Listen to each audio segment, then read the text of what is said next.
existe um cardeal da igreja chamado Raniero Cantalamessa, que ainda está vivo, já na sua veneranda idade, e é muito bonito ouvir o testemunho desse irmão. Ele, padre franciscano, um homem de grande literatura, profundo, chegou num momento da vida que percebeu que ele não vivia a experiência de Cristo. Era um católico, por assim dizer, bom, mas formal. Faltou a experiência, faltava para ele a experiência com Jesus. E, num grupo de oração, ele então teve uma experiência fantástica. Foi anunciado para ele o querigma, ou seja, a paixão, morte e ressurreição de Cristo, o amor de Deus por ele.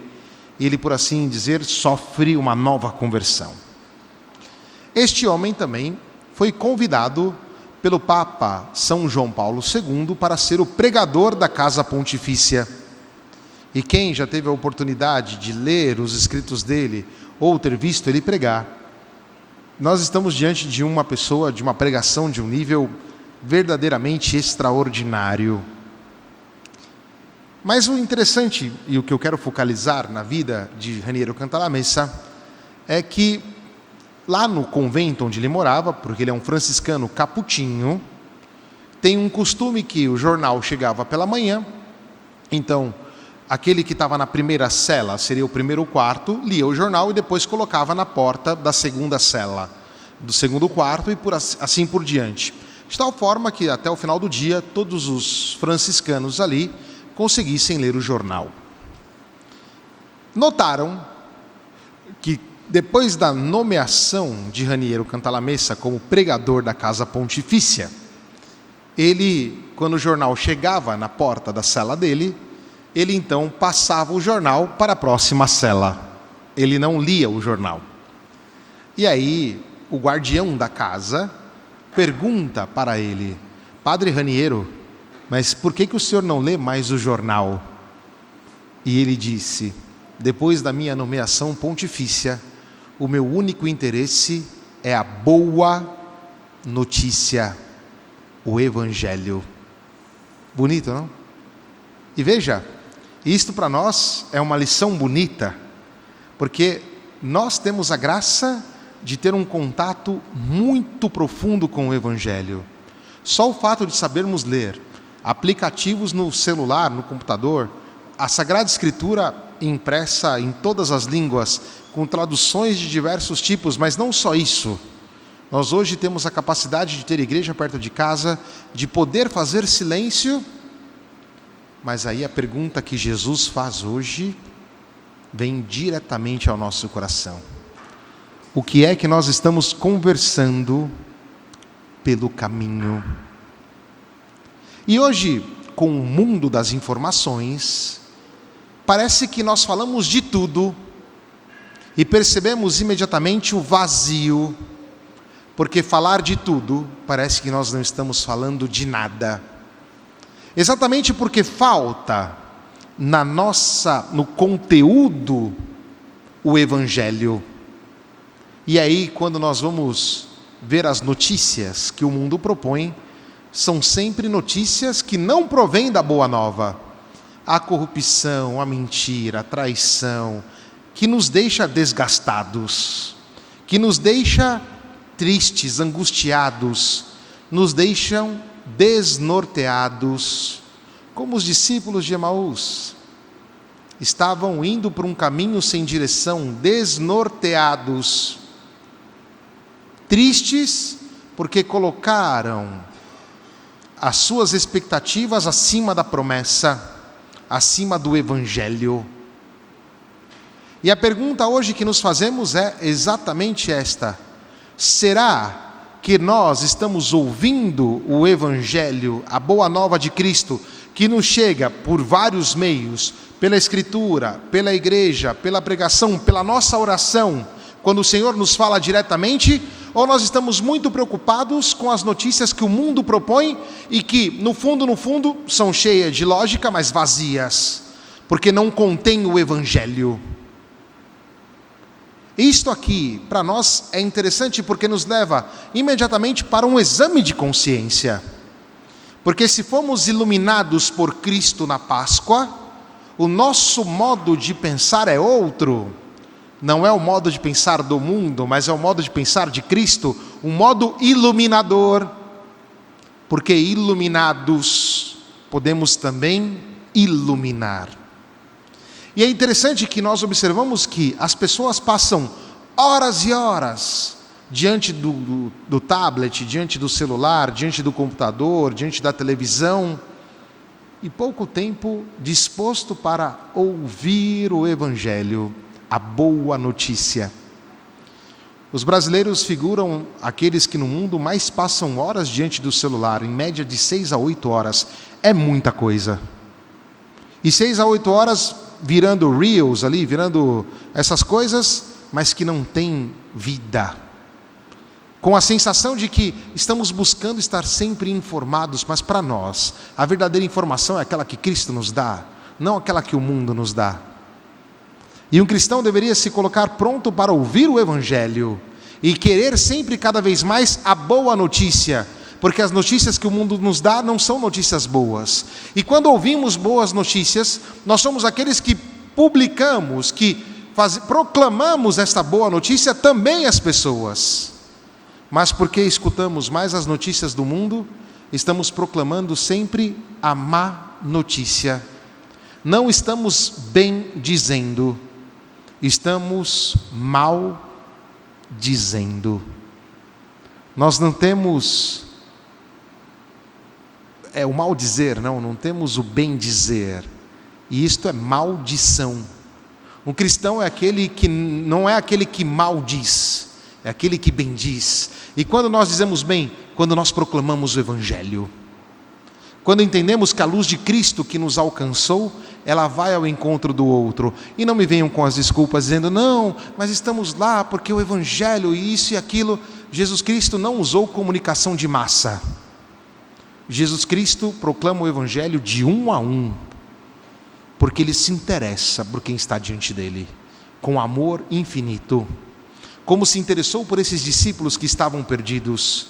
E quantos irmãos que nós conhecemos no mundo que estão perdidos, esperando a boa notícia, esperando o Evangelho, mas nós muitas vezes preferimos a fofoca, preferimos a crítica, preferimos o mal dizer, preferimos muitas vezes a falsidade, a mentira, quando nós somos chamados a bendizer, a proclamar o Evangelho, a boa notícia. E aí, a exemplo de Raniero Cantalamessa, ouvir o Evangelho todos os dias, ler o Evangelho, estar em oração para ouvir aquilo que o Senhor quer. É isso que nos constitui. E quem dera se a nossa mente, nossa conversão, não só de cabeça, obviamente, todo o nosso ser, vivesse esta metanoia, ou seja, esta conversão profunda, que transforma completamente a nossa vida e também o nosso modo de pensar. E por causa disso, a capacidade de comunicar a todas as pessoas aquela luz. E aí podemos usar o modo da vigília pascal, não? A luz de Cristo, quando entra na igreja para iluminar aquela escuridão, ela vai sendo passada de um a um.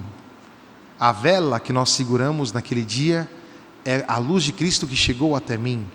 E esta vela que me ilumina, esta luz que me ilumina, é chamada também a iluminar os demais. Ela não foi apagada. E aí, quando nós cristãos vamos iluminar os irmãos, vamos repartir o pão. Quando Jesus nos fala, o nosso coração esquenta. Como os discípulos de Emaús vão dizer, não se esquentava o nosso coração enquanto ele nos falava da Escritura? E aqui me dirijo ao Hassan e à Fernanda. E por quê? O Hassan falou comigo 2 vezes. Ele disse, padre, se estou casando, muito devo ao Senhor. O que me deixa alegre e também vergonhoso, porque eu sei que eu sou pecador. E ele disse as 2 vezes, porque as suas palavras me tocaram profundamente. Que bonito isso ouvir, viu? Que bonito ouvir isso de vocês. É o Evangelho que chega até eles. E hoje, ele se torna um Evangelho para nós. Porque dar um passo em direção ao matrimônio não é dar o passo como o mundo imagina, é este passo aqui, de vir na missa do domingo, diante de um monte de convidados para a ceia do Senhor, para o banquete nupcial do Cordeiro, para participar também do banquete nupcial dos dois, em que Cristo se faz presente.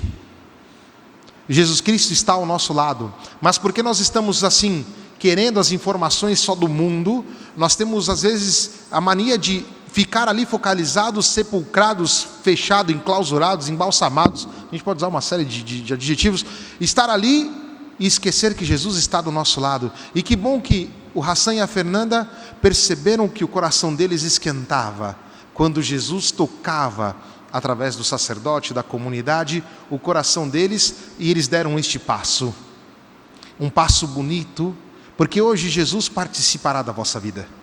Já não é mais uma vida como alguns minutos atrás. Agora o vosso amor se configura a este amor aqui, da cruz. Porque o maior exemplo de matrimônio não é a Sagrada Família, viu? É Jesus Cristo na cruz. É o grande matrimônio. Por isso, hoje vocês recebem Cristo. Vocês não deixam Ele ir embora. Como os discípulos de Emaús, vocês dizem: Senhor, fica conosco. Fica conosco. É tarde, o dia declina. Talvez perceberam ali que no declinar do dia, cadê Jesus? Está aqui, chama Ele, deixa Ele vir conosco. E esse convite também é para mim e para você. E a beleza disto aqui está no fato de que eles vão reconhecer Jesus no momento de partilhar o pão, no momento eucarístico. E a nossa vida tem sentido quando nós assumimos esta dimensão eucarística de repartir aquilo que somos, porque é somente neste repartir que nós vemos a nossa vocação. O Hassan e a Fernanda até agora se repartiram, mas agora se repartem muito mais porque se repartem em Cristo. E o repartir na vida matrimonial é a coisa mais importante, porque ninguém vive para si, mas vive dentro de uma comunhão. Esta comunhão que gera a vida, e tem aqui a filha deles, não? Graças a Deus por ela, lindíssima, né?